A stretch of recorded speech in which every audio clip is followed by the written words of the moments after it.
the mind before you can bestow the blessing, because until they get their mind right, everything you invest in them is going to leap out of the crevices of a mind that refuses to change.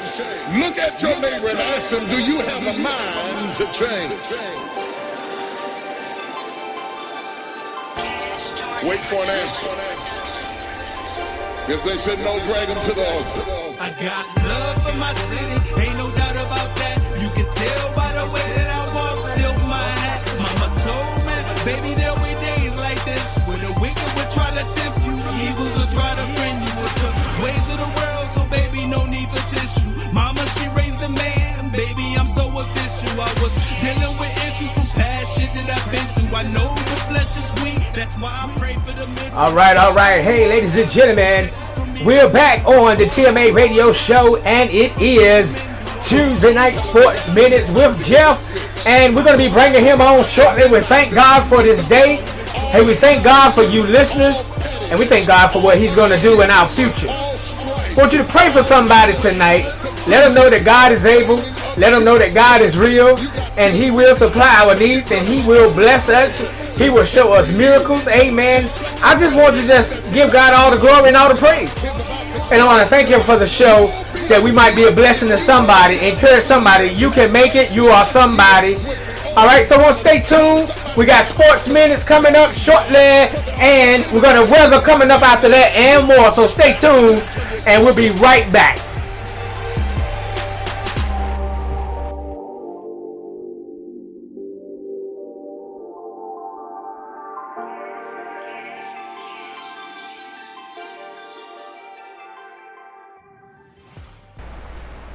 All right, ladies and gentlemen, we're back, amen, for another segment of the TMA Radio Show, Sports Night, amen. Tonight, we just so excited about football, and we're going to be bringing Jeff up after the intro.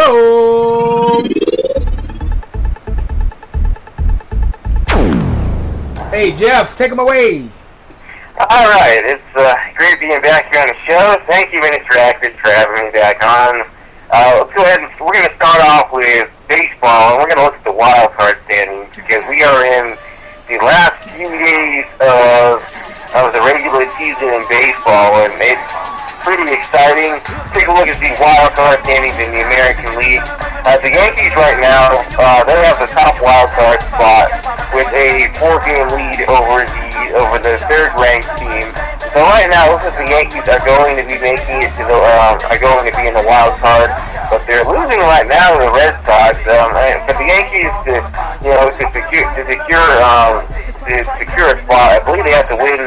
Their magic number is 2. So they need to make sure they win now. They don't want to lose games to the Red Sox, and Boston is relishing the opportunity to play spoiler here against their rivals. So, but the Yankees are the top team. The Houston Astros are the second-ranked team. They have a half-game lead over the Los Angeles Angels of Anaheim.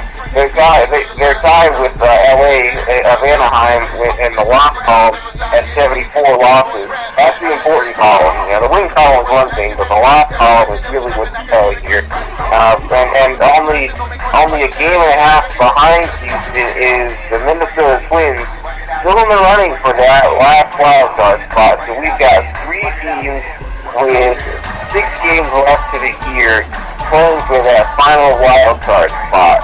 So it should be a pretty thrilling finish. In the end, I just feel like Houston's gonna find a way to get in with their pitching. And the Angels, I mean, they're a team of top fire towards the end of the year. They won 6 straight games. But it's pretty hard, though, to keep that kind of fire going into a postseason. It's pretty tough to keep that sort of streak going for 2 weeks. I think the Angels will probably lose 1 or 2 games. It might be 1 or 2 games too many going into the final stretch. So I'm sticking with the Yankees and the Houston Astros getting the two wild card spots in the American League. In the National League, well, there's a wild card set over there. It's really no debating what's going to go on there, because both teams have already clinched the 2 wild card spots. The Pittsburgh Pirates are the top wild card team. The Chicago Cubs are the second-ranked wild card team. Now, there is still an opportunity for Chicago to end up getting the top wild card spot. They're 3.5 games behind Pittsburgh, but they're 3 games back in the loss column. Once again, that's the column that matters the most. How many more losses do you have? You can make up wins, but you can't make up losses. So it'll be interesting to see if Pittsburgh is able to continue to hold on. Pittsburgh's lost their last 2 games, Cubs have won their last 2. But we will see. It's gonna be really exciting, a very exciting postseason coming up. I have a friend of mine, a very good friend of mine. His name is Josh, and he's a huge Cardinals fan. And he's speaking gloom and doom over the Cardinals because their pitching's been inconsistent. I don't know, man. When I see a team with 99 wins, I see a team that continues to win regardless of what the odds are. You know the Cardinals are going deep into the playoffs, and they do that every year. So, I hope to see a Cubs and Cardinals National League Championship Series because I am a huge Cubs fan, and I want to see the Cubbies beat the Cardinals to get to the World Series, but we shall see.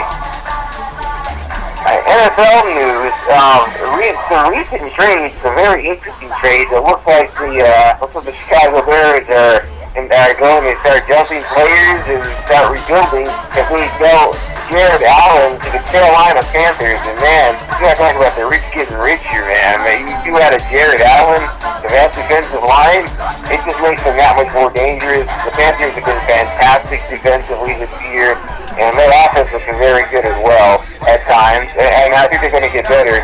I think Cam Newton is having a great year, and he's bouncing back from the mediocre year he had last year. Although it wasn't really his fault, he didn't really have too many weapons offensively. But seeing the way the Panthers have responded offensively after losing Kelvin Benjamin to start the year, with guys like Billy Brown and Kevin Funches, and of course Greg Olsen, he's automatic. The Panthers adding a Jared Allen is just going to make them that much more dangerous. And today, yesterday, the New England Patriots got Jonathan Bostic from the Bears, and man, you want to talk about a move that's probably going to go under the radar, but I think it's fantastic on the Patriots' part. Bostic is only 24 years old, but he's doing one of the best linebackers in football. If you add him to a linebacking core of Dante Hightower, Jamie Collins, and Alex Ball-Sheard and Gerard Mayo, you look at this linebacking core, and you add a Jonathan Bostic, the Patriots might have the best linebacking core in football after this move. Let's take a look at the scores from last week. The Giants beat the Washington Redskins 32-21.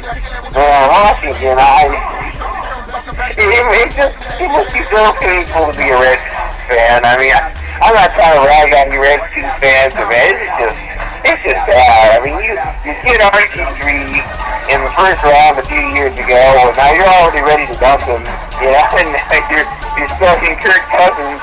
And Kirk Cousins is not the answer either.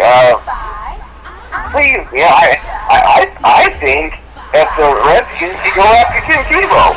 That's my personal opinion. I think he'd be a good fit there. I think he's the kind of guy who, if the Redskins have got to do something different. Having a Tebow is not going to hurt your team. Frankly, I think it would energize your team because he's got the ability to get his teammates excited. No other quarterback on that roster in Washington is getting their team excited to play football. And it's just, Washington's just going through the motions right now. I see them being a 5-win team at best. I mean, at best, I see them winning 5 games. So, why not pick up a Tim Tebow? That's just my personal, but...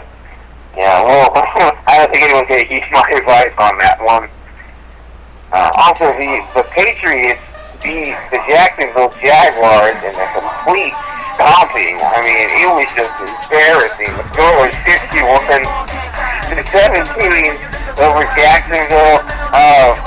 Tom Brady, man, he looked pretty good, and the Patriots as a team. I mean, you look at what they did as a whole, as a group. They look like a team that is prepared to make a statement in the NFL this year, and yeah, it's going to be interesting seeing what they do down the stretch. But the Packers beat the Kansas City Chiefs pretty handily. Aaron Rodgers threw 5 touchdowns in that game against a very good Kansas City Chiefs. Kansas City Chiefs because the final score was 38-14. Just a very impressive win on Aaron Rodgers' part. He's having a great year. It's pretty funny seeing him and Tom Brady sort of go at it right now as far as the leading vote getters in the MVP race. The Falcons beat the Dallas Cowboys by a final score of 39-28, and I'm sure Mr. Asher keeps on talking about that one.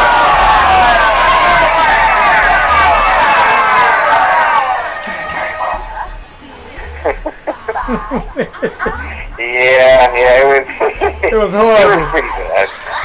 Yeah, it was horrible, man. I tell you, man, I don't know what to say. I really don't know what to say. We had the game. It seemed like we was in control of the game, and then we just fell apart in the second half. You know, we don't know what we're gonna do. We went and got all these players, but we didn't get a good second string quarterback. And I just, you know, we didn't. He had so many balls come up short. At least 4 balls come up short in the, you know, crucial time of the game. I mean, I just don't understand, you know, how I just think that he has to have confidence in himself that he can make plays, and he's going to have to show that he can make plays, and he's just going to have to go out there with great confidence, because if not, then we got 8 weeks before Romo comes back. It'll be too late. Yeah, but and your schedule doesn't get any easier, because I mean, you play the Patriots in a few weeks, and yeah, you're coming down a stretch where, you know, I know you're trying to hang on, but it's just, that was a game you needed to win to give you, to at least keep yourselves afloat, you know, give yourselves a fighting chance. But that was just, it was pretty bad the way it all went down. You know, when I saw it, because you guys started off the game, you were up with 14-0 at the beginning of the game, if I'm not mistaken. Yeah, man.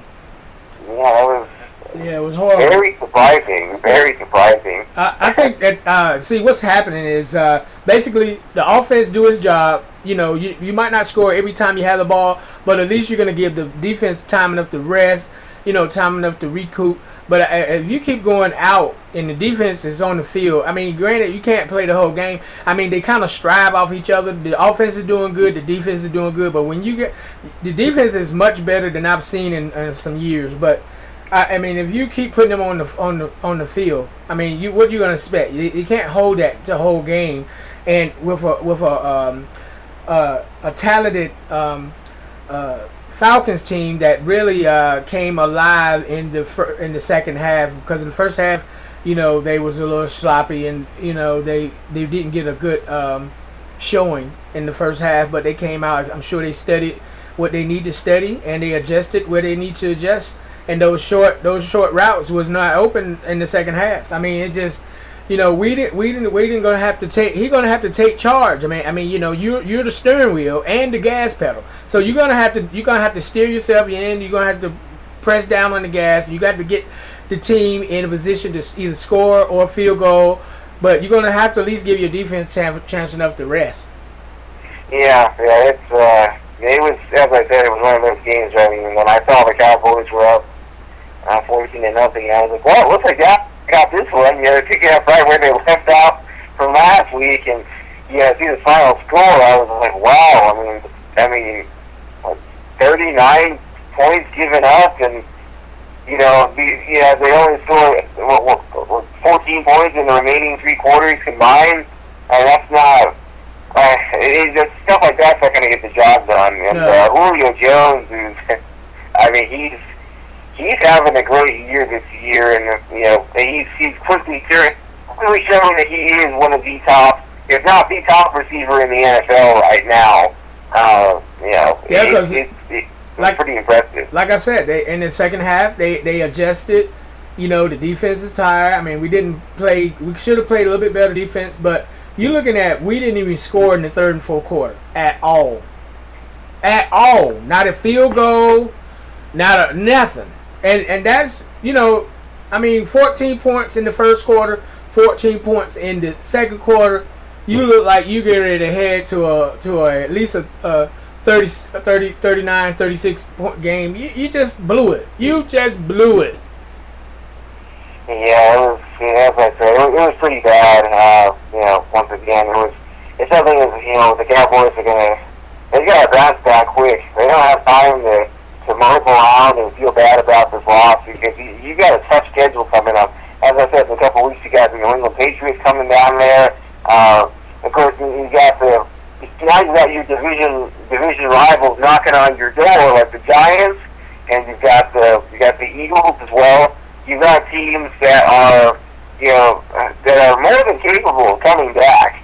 And we all know from experience, you know, the kind of coach Tom Coughlin is, the kind of quarterback Eli Manning is. They might start off poorly, but for some reason, though, in the second half of the year, they tend to catch fire and make it a contest. They do, man. And you can't never count the Giants out. That's why I can't stand them, because they can go 3 or 4 games, and then all of a sudden, bam, they're in the playoffs. You know, just stuff like that. You know, but I think that we need somebody like Tebow.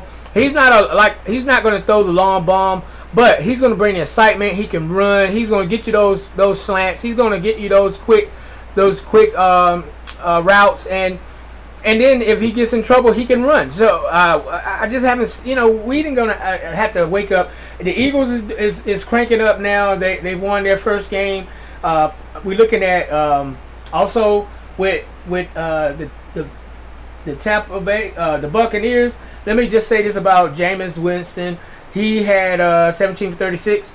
But he had 261 yards. I mean, for a rookie, that's great amount of yards, because even some of the ones that's been in the league for a few years, he's right around Phillip Rivers' percentage in the game. So, but I don't know. I don't think those plays working. I don't think that offense is working for that group of guys that they got going right now. I just kind of question that kind of offense that they have. Maybe they need to readjust that offense or something. Yeah, I think they might need to do that. What did you think when the Broncos went over the Lions? I watched that game, and I mean the offense did good, but the defense, man, stopped them critical scores. Defense, man, took away a couple of touchdowns. I mean, that was just awesome. I mean, it was an awesome game. I was happy for Peyton Manning to pull that game out against his old club. I mean, that's more what I was glad he did it for, you know, because it kind of gave him the boot. You know, he thought he was washed up. I mean, you know, and you just got to support your player. But, hey, I'm glad he won the game. I think that was an amazing game to hold them 0 in the first, and they didn't even score in the fourth quarter at all. So I want to see what they're going to do with that quarterback. So yeah, and it's kind of interesting too. Just, you know, talking about the Lions just briefly. Let's talk about the quarterback position. Well, what is your take on Matthew Stafford? You know, because I don't. You know, you got paid all that money. You got paid a max contract, and he's just. I honestly, I don't think he's that great. I just don't. To me, he looks garbage. I mean, I know that's not good, but he didn't do nothing to prove to me that he's worth a lot of money. And you know, it just was like, to be honest, I don't even think that he may be a second string quarterback the way he performed. And for them to be a 0-3 with the talent they have, I mean, come on. That's the thing about it. I'm glad you mentioned that. I mean, that's something I was about to talk about too. I mean, the talent that they've got on offense. I know they played a great defense. I'm not taking anything away from Denver's defense.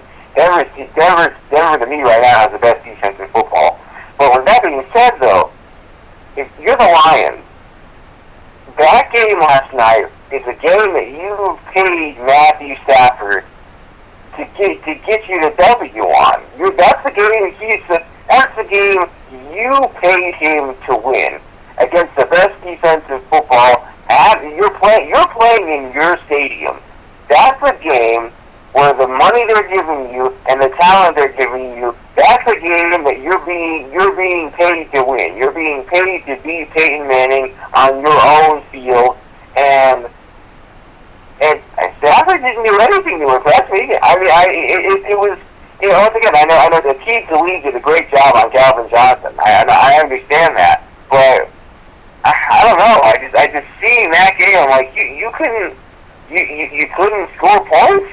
I mean, you couldn't find a way to get your team involved. You couldn't motivate your teammates. After seeing that game, I'm pretty convinced that right now we pretty much seen what Matthew Stafford is. He's not an elite quarterback.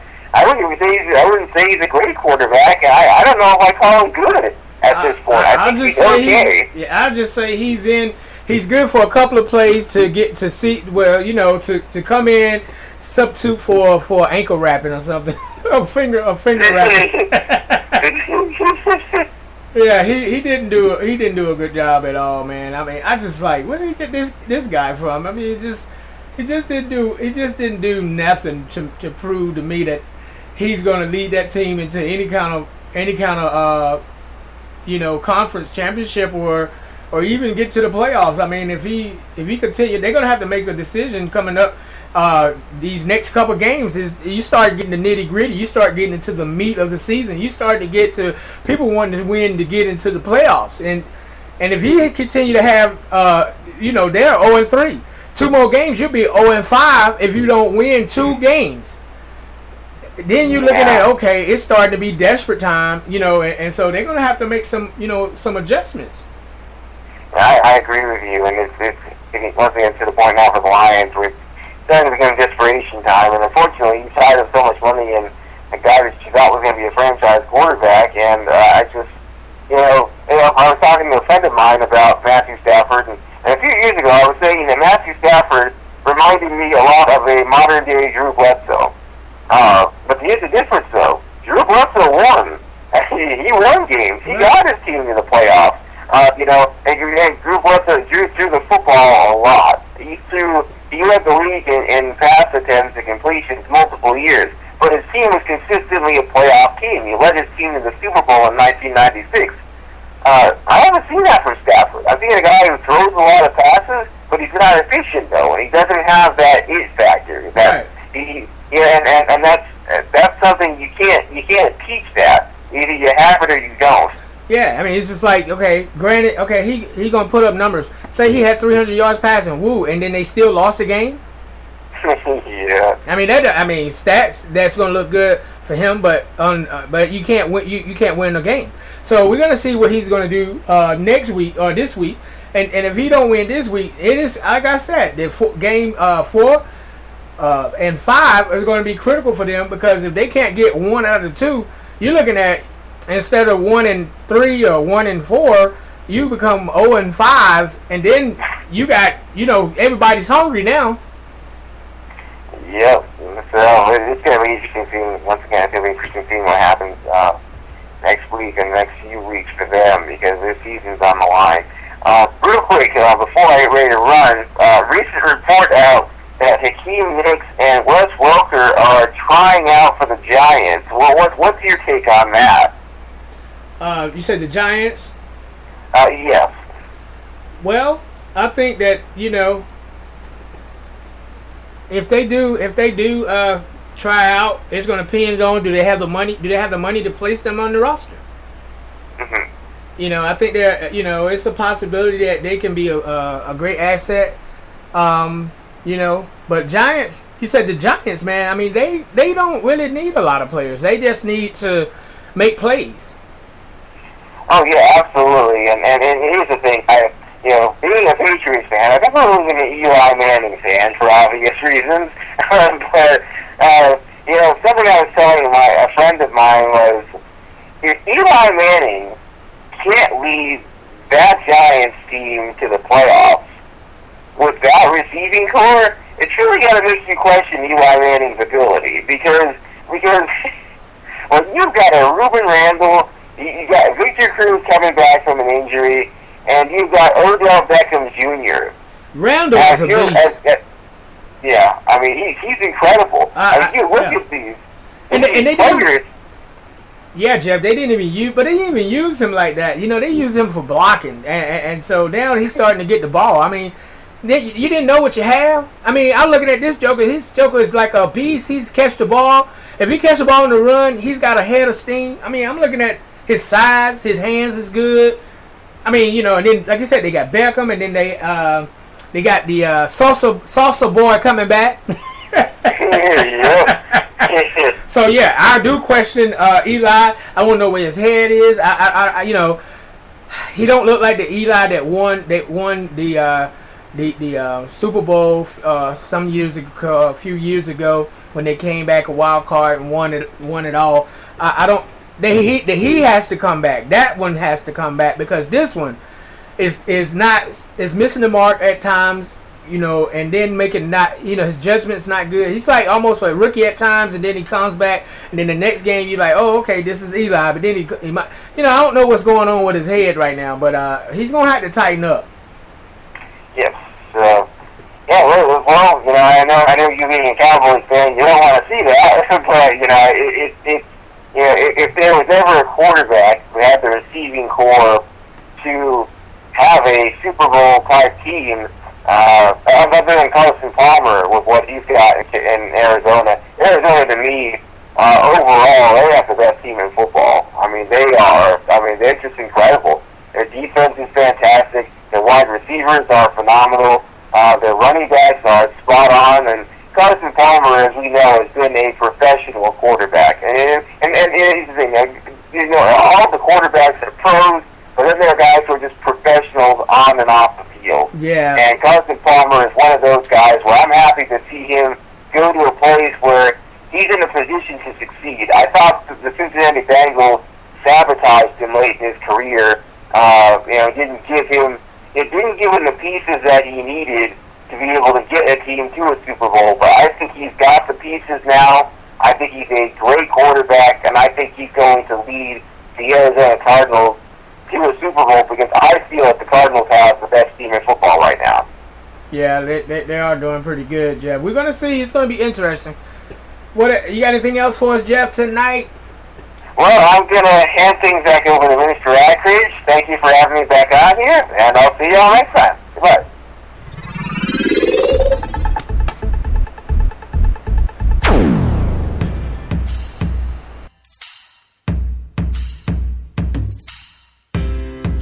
Grace and mercy is pouring on me. I messed up, but you still love me.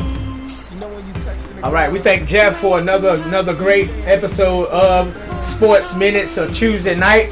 And we're going to go with the weather forecast tonight. We're looking at a low of 73, chance of thunderstorm and rain. Wednesday, chance of thunderstorm, a high of 81 with a low of 60. Thursday, chance of rain, high of 66 with a low of 58. And that's your 2 day and a half forecast. All right, meet us here tomorrow with midweek praise. Come on, I need somebody to call us up with your praise report. If you need prayer, let's get it tomorrow. Let's praise God for what He's done, for what He's gonna do, how He's protect you and your family. Come on, let's give God some praise tomorrow night. Midweek praise on the best gospel, the best praise show it is in America, the TMA Radio Show. Let's get down on our knees and let them clean us up, instead of throwing it in the Dutch and then rolling up. Grace and mercy is pouring on me. I messed up, but you still love me. Grace and mercy is pouring on me. A sinner, but you still love me. Still love you, still love you, still love you, still love you, still love. Still love you, still love you, still love you, still love you, still love.